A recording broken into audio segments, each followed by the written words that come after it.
Palakkad institute of chartered accountants of ഇന്ത്യയുടെ കീഴിലുള്ള southern India regional കൗൺസിലിന്റെ പാലക്കാട് ബ്രാഞ്ച് ഒരുക്കിയ പാനൽ ചർച്ച സമാപിച്ചു.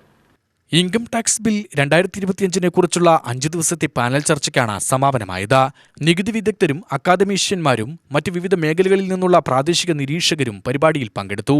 Palakkad additional commissioner of income tax M Poonkudi സമാപന ചടങ്ങിൽ മുഖ്യാതിഥിയായി. ബില്ലിൽ പ്രതിപാദിക്കുന്ന അടിസ്ഥാനപരമായ മാറ്റങ്ങൾക്ക് അനുസൃതമായി പ്രൊഫഷനുകൾ തയ്യാറാകാനും അവബോധം കൈവരിക്കാനും നിർബന്ധമായ ആവശ്യകതയുണ്ടെന്ന് അവർ മുഖ്യപ്രഭാഷണത്തിൽ പറഞ്ഞു.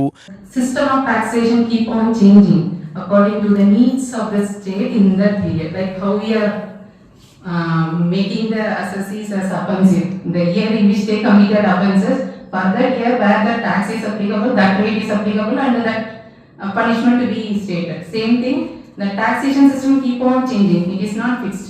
So I think presently we are in the welfare state. The role of state is mainly to serve the greater needs of the public. The concept of accountancy, that is going concern, you all know very well going concern concept, consistency, then perpetuity, that is all being well taken at the time of preparation of finance bill. പരിപാടിയുടെ ചെയർമാനും chief പാനലിസ്റ്റുമായ CAB മോഹനന്റെ നേതൃത്വത്തിൽ സെഷനുകൾ നടന്നു. ചർച്ചകളിൽ പങ്കെടുത്ത ഓരോ വ്യക്തിയുടെയും നിലപാടുകളും അഭിപ്രായങ്ങളും അന്യോന്യമായി രൂപപ്പെട്ടതാണ് ഇതിന്റെ വിജയത്തിന് പിന്നിലെ പ്രധാന ഘടകമെന്ന് അദ്ദേഹം സമാപന പ്രസംഗത്തിൽ പറഞ്ഞു. പുതിയ നികുതി നിയമങ്ങൾ പ്രാബല്യത്തിൽ വരുമ്പോൾ വിവിധ മേഖലകളിലുള്ള ആളുകൾക്കായി ഇവയെ മനസ്സിലാക്കാൻ ഈ ചർച്ചകളിൽ നിന്ന് ലഭിച്ച ഫലങ്ങളേറെ ഉപകാരപ്പെടുമെന്നും അദ്ദേഹം കൂട്ടിച്ചേർത്തു.